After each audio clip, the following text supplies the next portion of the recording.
ทักทายสบายดีมื้อนี้ก็มาเฮ็ดลาบอันมักลิ้นไหมเนาะอันนี้เฮาก็พากันซอยให้แหลบๆน้อยๆเนาะก็เพราะว่าเฮาปิ้งแล้วแล้วก็ล้างแล้วก็กวดเอาอันนั้นมันออกเปลือกมันออกแล้วก็เอามาซอยนี่ซอยแหลบๆบางๆพาเฮ็ดให้ลูกให้เมียกินเนาะบ่มีหยังก็ไปเบิ่งไปชมนำกันอย่าลืมกดไลค์กดแชร์เฮาซอยแล้วก็ถ้าหากว่าเฮาซอยแล้วก็เครื่องปรุงก็มีประมาณนี้แหละ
นี่ก็ซอยหมดแล้ว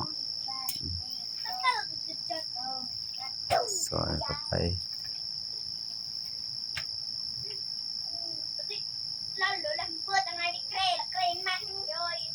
นี่ก็ฮอดขั้นตอนซอยฟักแล้วเนาะ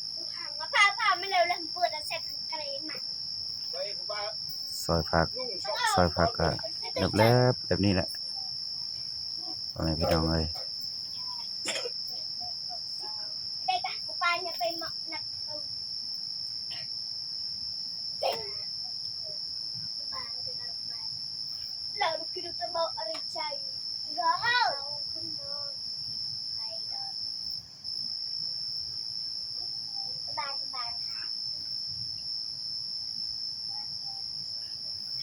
ใส่ผักหอมผักบัว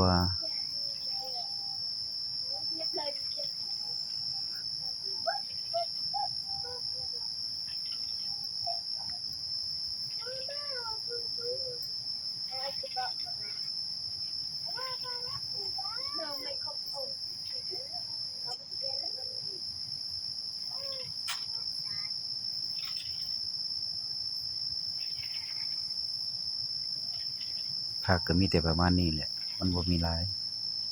เพราะว่าเราบ่ได้เก็บมาเนาะนี่ก็ฮอดขั้นตอนที่ว่าเอาปรุง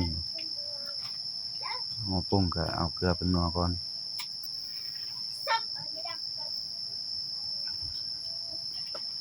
เกลือเป็นนัวเนาะ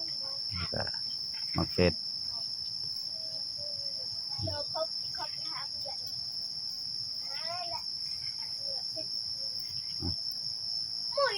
ใส่เข้าไปใส่เข้าไปใส่น้อยแซ่บน้อยใส่หลายแซ่บหลายเพิ่นว่าเราก็ใส่ตามนั้นแหละใส่หลายๆเอาเกลือบัดนี้เกลือนี่ก็คือกันนี่เอาใส่น้อยก่อนใส่หลายๆใส่หลายๆอีกใส่เข้าไปจบสำนี้ก็ใส่มะเขือบัดนี้นี่มะเขือก็ใส่สำนี้ละใส่หลายๆให้มันเผ็ดให้มันแซ่บหน่อยหนึงเดี๋ยวก็คน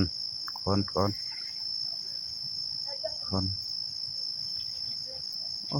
บ่น่าสิแซ่บเนาะพี่น้องเอ้ยแต่ว่าก็กระเทินลองเบิ่งจักสิแซ่บจักบ่เนาะข้าพเจ้าก็บ่เคยกินคือกันนี่แหละพี่น้องเอ้ย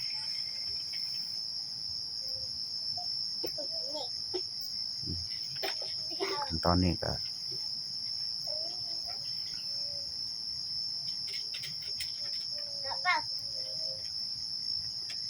ยังแต่ข้าวคั่วกับข่ายังบ่ทันใส่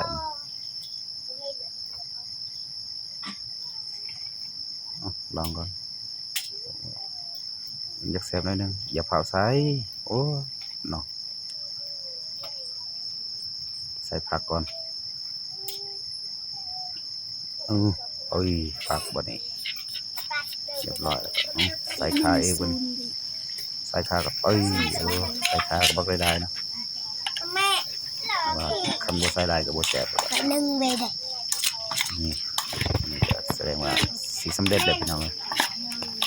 เตรียมกิน เขาบอกเขาบอกมันเยอะ โอ้คือสิเป็นตากินอยู่บ่เด้ อันนี้10 นาที ถ้าเป็นตากินก็ลองกิน น่าเรานาที